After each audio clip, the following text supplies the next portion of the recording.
This story's for you, part one. If you'd have looked out of your window at around midnight on Saturday, you'd have seen them. Three figures in black hoodies and white pumps walking down Skevington's Lane and past Cotmanhay Junior School.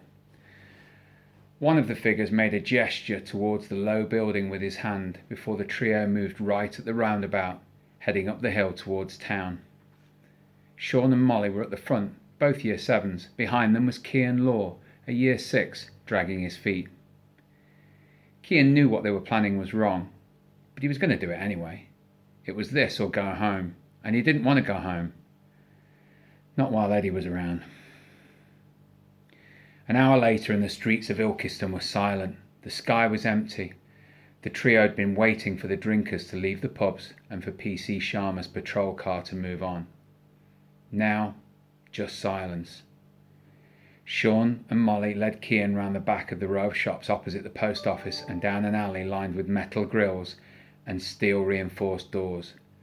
They located the back of Hunter and Cherry's bookshop and melded into the heavy shadow around its fire door and small, dirty rear window.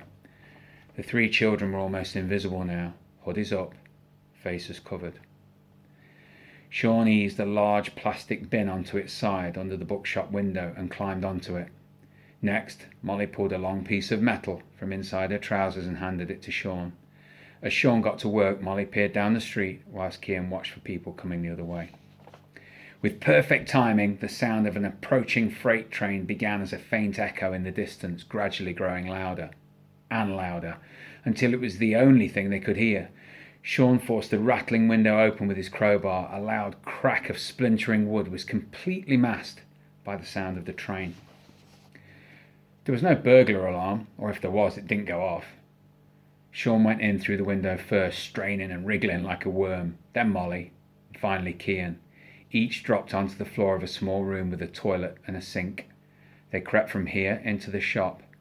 Light from the street flickered in through the shop's front window. From his pocket, Sean handed Molly and Cian a large plastic bag each. "Harry Potter books," Sean said to Cian. "The fancy hardback ones. Keep low. Anyone might see you through the window." Cian nodded. He understood. He wanted to be part of this. Yes, it was wrong, but going around with Sean and Molly was right. Better than going home on a Saturday night. Cian got to work, scanning the shelves. He knew what Beatrix Potter books looked like. They were small books, but he wasn't sure they were worth loads of money. Seeing them, he became excited. He remembered his Auntie Julie reading them to him before she'd had that massive fallout with Mum, just after Mum moved Eddie in. In fact, he had a hazy memory coming to him now. Had he been here before, in this shop, or a shop like it? Near the Beatrix Potter books, in the young children's section, there were beanbags on the floor, and the smell. There was something comforting about it. It stirred more memories. Did Auntie Julie bring him here? Did they sit on the beanbags? Did she read to him? They'd been in Hunter and Cherry's for a few short minutes. The other two had full bags over their shoulders. Now they were checking what Cian had collected. "You idiot!" Molly raged. "Are you stupid? Harry Potter, not Peter Rabbit!" Cian didn't understand. He felt a sharp, hot feeling flushing through him. That feeling he got when Eddie cornered him and started shouting. "This is the last time," Sean snapped. He pulled at the bag, ripping at Cian's shoulder. "He's an idiot," Molly hissed sarcastically. "He's rubbish at reading." Now they were both laughing as they scattered the Beatrix Potter books on the floor and refilled Cian's bag with Harry Potters. "Come on," Sean said to Molly and Cian, the two of them going back towards the window to climb out. But Cian's head was still hot. It was all too much, so he picked up a card stand. Stupid greeting cards with pictures of hearts and kittens scattered onto the floor. Sean, passing bags out of the window to Molly, turned, "What the—" But Cian didn't hear as he grabbed piles of the latest books that David Walliams had written and hurled them towards the front of the shop. But that wasn't enough. He needed more. He heard shouting, Sean and Molly, but he ignored them and began hacking at the Gruffalo display, picture books flying everywhere.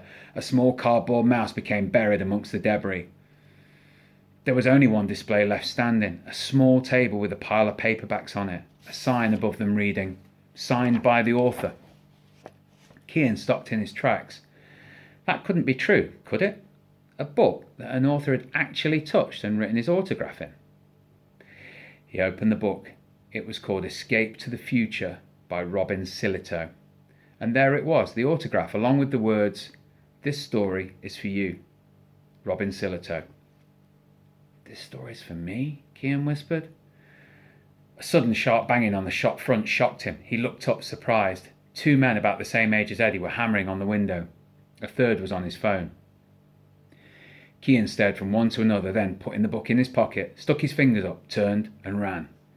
By the time he was out the back of the shop, Sean and Molly were gone. Cian listened for the sound of their footsteps, for the men who'd seen him, but all he could hear was a siren getting louder and louder. The bin slipped from under his feet, and in his panic he fell, sitting for a moment on the floor, the pain in his backside surging through his legs. The siren was louder, but he could still hear the voice of Molly echo in his head. "Idiot! He's rubbish at reading!" Her cruel laughter. Cian felt for the special book in his pocket. It was still there. He still had it. That was what mattered. And now he was running, away from the siren, down a back alley, the flash of a police car, lights reflecting off buildings somewhere behind him. He accelerated, head down, faster, faster, get away, faster! It was only when he looked up that he saw 2 silhouetted figures at the top end of the alley. Behind them, a police car.